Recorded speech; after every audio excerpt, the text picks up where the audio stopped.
story time. Thank you for joining. Okay, so about several years ago, I was working in the ED and I had such a spectacular patient. So it was maybe one of my first few shifts off of orientation. So much fun. Well, just chef's kiss. That was sarcasm. So anyways, I'm told that I have a patient that is considered emergent. I said, okay, why are you giving this one to me? Keep in mind, new nurses, we have no confidence. So I understand the need for them to give me the more intense, more serious patients so that I could figure out how to think on my feet, become a critical thinker so that I can better do my job. But I don't know what I am doing. I've said this before. I'm telling y'all, I was scared shiitake mushroomsless. Okay? So anyways, so they didn't even really truly tell me what was going on. They said it was an accident. It's an impalement. Impalement. What the shit? So I go into the patient's room, and of course he is laying face down on the stretcher with a broomstick that's been snapped coming out of his arse, his backside, his anus, his rectum. So I stopped at the door, and there's two EMTs in the room, emergency medical technicians, and they're waiting on me to give me report. And then there's another nurse in there, and of course a physician's assistant. The other nurse is trying to get the documentation of the computer. The physician's assistant's just trying to get his own information, and because I'm the primary nurse, I am the one that they have to give report to. Fun. So they didn't even really know what story to tell me. They were like, look, somebody called 911. They heard a loud noise. This man lives alone. We don't even really truly know what happened. He gave us 3 separate stories on our way here. The one that sounds the most reasonable, but gives us the least amount of information, is that he fell. He fell. He fell. Yeah. So they finish up giving me a report. The doctor, of course, or the physician's assistant, excuse me, that was in the room, of course, is working under an actual doctor who is currently dealing with another emergent situation. We are in the emergency room. And of course it is, or was at the time while I was there, a trauma hospital. So he helps us, me and the other nurse, pull the pants down. Surprisingly, it wasn't quite as messy as I thought it was going to be, but, you know, still nonetheless messy. Let's not get into too much detail, okay? So anyways, I'm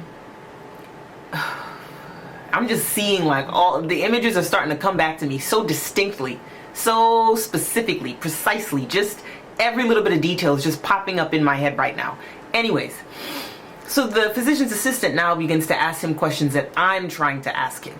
And obviously we have to get the surgical team in, we have to plan to do imaging. So the doctor then steps out, he pulls out his little phone, he's talking to all these different separate professionals, and me and the other nurse were trying to get information. So I'm like, it's cool, I got it. You know, everybody that needed to see him saw him. You can go ahead and attend to your patients. I'll get as much information as I can for when the surgery team comes in here. So then I introduce myself. I'm your primary nurse. My name is Ashley. What up? What it do? Sorry you're in this situation. So let's try again. Do you think you can tell me how this happened? He says, Well, so what happened was... And he's like laying down with his head and neck, like, you know, just barely, because I'm sure he's in too much pain to move that much more. And he's like, Look, I fell.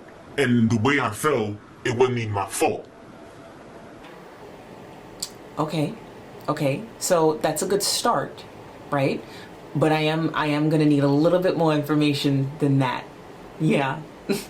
Yeah. Yeah. You know what, y'all? Just pause real quick. I feel like I just need to put my glasses on so that you guys can get the seriousness of this whole situation. Let me just clean this off real quick.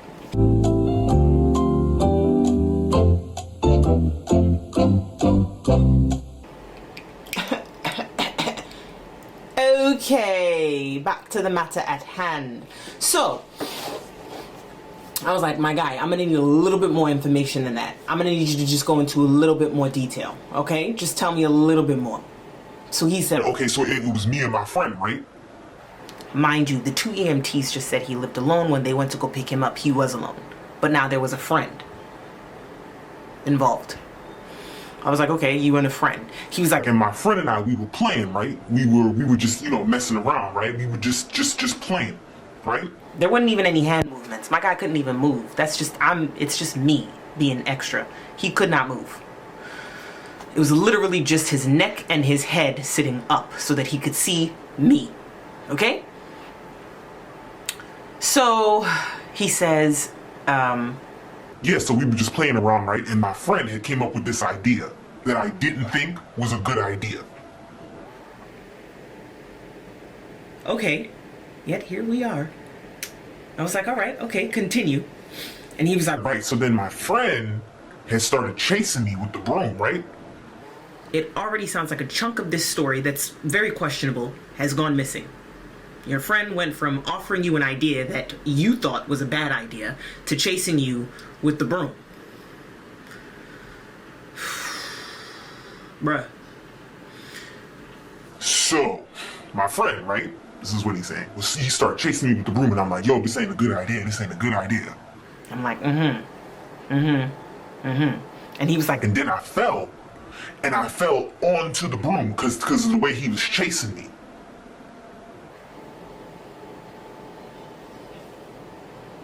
what? Sir, what?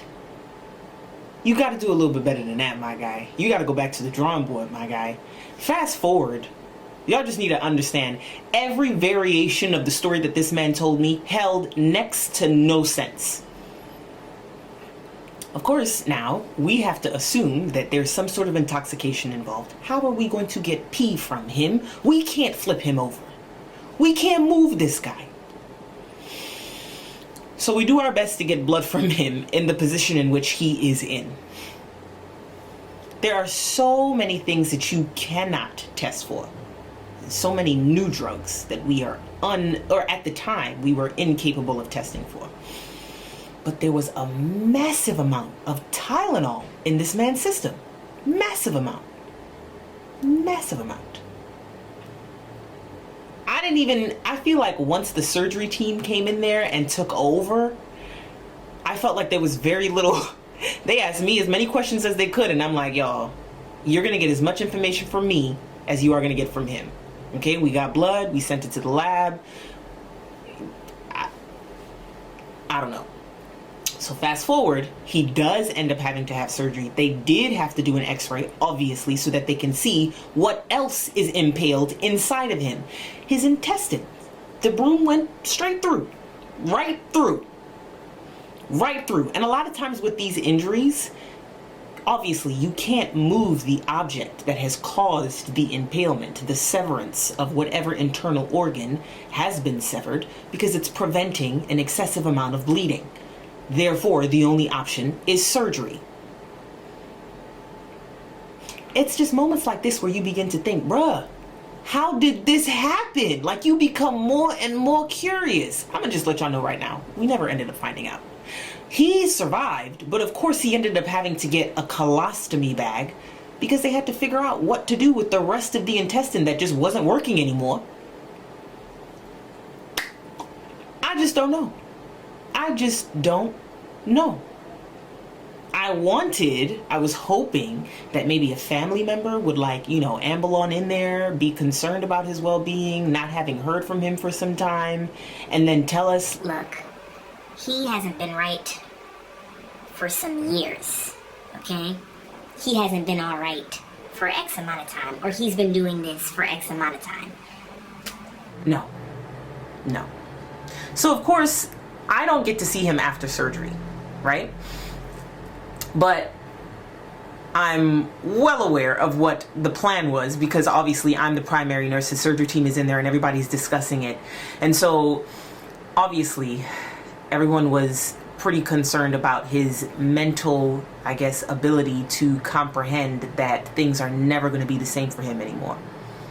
My guy had a broom going through certain areas in his body, and it just wasn't registering to him. Like, not at all. Anyways, don't do drugs, so you don't end up with the broom through your rectum and your intestines. Yeah. Being a nurse is great. It's great.